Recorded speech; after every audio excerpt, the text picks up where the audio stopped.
Well, CBS News now projects Republicans will hold control of the House after securing the 218 seats needed for a majority there. That means the party will control the White House and both chambers of Congress. That also gives Donald Trump an easier path to pass his legislation agenda. Now, those races not the only agenda for lawmakers. We want to bring you more reaction to the intended nomination of Matt Gaetz to serve as Attorney General for Donald Trump. Senate Majority Whip Dick Durbin had this to say to reporters earlier today, including our very own Scott MacFarlane. Take a listen. In light of Donald Trump's selection of former Congressman Matt Gaetz to be Attorney General, I'm calling on the House Ethics Committee to preserve and share their report and all relevant documentation on Mr. Gaetz with the Senate Judiciary Committee. The sequence and timing of Mr. Gaetz' resignation from the House raises serious questions about the contents of the House Ethics Committee report. We cannot allow this valuable information from a bipartisan investigation to be hidden from the American people. Make no mistake, this information could be relevant to the question of Mr. Gaetz' confirmation as the next Attorney General of the United States and our constitutional responsibility to advise and consent. Mr. Chairman, do you think Trump is testing Senate Republicans if they'll buckle and bypass confirmation hearings? I can't say anything about his motive. It's a good question. CBS News congressional correspondent Scott MacFarlane joins us now from Capitol Hill to break this all down for us. We saw you there front and center with Senator Chris Coons about the confirmation hearings for Matt Gaetz. How are Democrats preparing for all of this, Scott? The walls are notoriously echoey here at the Capitol. Let me give you one guess of the name that's been echoing off the walls over the last 12 hours. Gaetz, Gaetz, Gaetz is the all-consuming conversation. That is what Donald Trump has done by making this announcement. Democrats are ready for hearings, confirmation hearings. In the U.S. Senate, the minority party, the Democrats next year, can call witnesses, public witnesses, to testify about a nominee's backstory. They could call some of the players in whatever House ethics investigation is underway into Matt Gaetz. That's something Democrats have talked openly about today. Connecticut Democrat Richard Blumenthal, who was on the Judiciary Committee, which would oversee confirmation hearings of Matt Gaetz, says he has heard from 5 to 10 Republicans who are possible no votes. And all Republicans can afford is to lose 3 or 4 votes on any confirmation. So there's a battle ahead. Democrats say they're ready for it. What's unclear is how much of the traditional process is thrown out the door here by Republicans. There's clearly some heartburn in their party about Matt Gaetz. Let's see how this plays out between now and any confirmation hearing.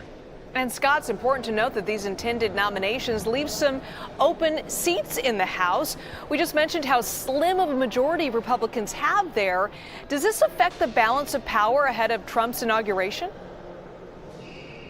Republicans are deeply concerned about this. There have already been 2 designated members of the U.S. House who are going to be nominees of Donald Trump to positions. Congressman from Florida, Congresswoman from New York. You can take 2 away from any majority, which makes the margins more narrow, more thin on any key vote, funding the government, raising the debt ceiling, doing the blocking and tackling of governing. Over the last 2 years, those narrow margins have stalemated Republicans in the U.S. House. They have struggled with it from the jump, and they're at risk of that happening again. Matt Gaetz is now gone from the U.S. House, so that margin gets trimmed a little bit more. The governor of Florida, Ron DeSantis, has talked about a prompt special election to fill the 2 seats. Mike Waltz, who's been chosen for Trump's cabinet once he's the president, and Matt Gaetz, who's now gone. A prompt special election means weeks or months, not tomorrow. You got to get candidates, you have to get ballots, polling places, time, staff. It takes time. So for the immediate future, Republicans are going to navigate a remarkably narrow majority. Yeah, all right. From the House, let's switch gears to the Senate. Their Pennsylvania Senate race heads to a recount with Republican David McCormick leading incumbent Senator Bob Casey by about 28,000 votes. Casey is refusing to concede this race. Can you walk us through what's happening there? There is a recount triggered because of the margin of victory, of apparent victory for Dave McCormick. They're going to have to go back through things.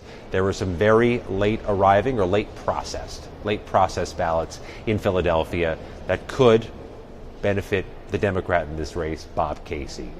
Let me tell you, Dave McCormick, the Republican, is here for the orientation. He's here for training. He's got to be ready for day one if and when he gets this job. But there's still a shell-shocked group of Democrats, not just about the overall results of last Tuesday's election, but that a Casey could be ousted in Pennsylvania. Bob Casey's been around here 18 years. His father was the governor. They are a legendary family in Scranton and Commonwealth-wide. That he is poised for defeat is one of the things that has just leveled Democrats from November 5th. And Scott, you continue to watch the latest on the January 6th hearings. Federal judges expected to issue rulings on efforts by those defendants to delay their cases until after Donald Trump takes office. What are you watching for there?